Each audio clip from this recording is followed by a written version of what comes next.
अश्विनी सुनील देशमुख, राहणार राजूर, तालुका अकोले, जिल्हा अहिल्यानगर. मला आहे ना म्हणजे डोकं खूप दुखायचं आणि हातपाय असे गळाल्यासारखे राहायचे. रक्त पण कमी पडायचं आणि थोडासा अल्सरचा पण त्रास आहे मला. म्हणजे खूप डॉक्टर्स केले पण म्हणजे फरकच पडलेला नाही. खूप दवाखाने केले पण पोटात खूप दुखायचं पण फरकच पडलेला नव्हता.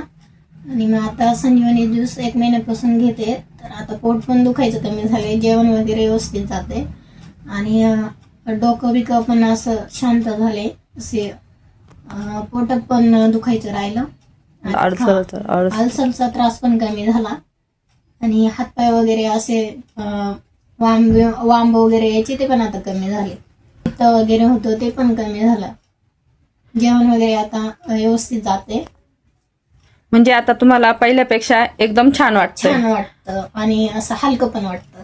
हा, मग तुम्ही लोकांना काय सांगू शकता की ही बॉटल तुम्ही जशी तुम्ही घेतली तशी सर्वांनी घ्यावा का? हो, घेतलीच पाहिजे. छान आहे आणि आजार पण म्हणजे बऱ्यापैकी कमीच होतात. थँक्यू.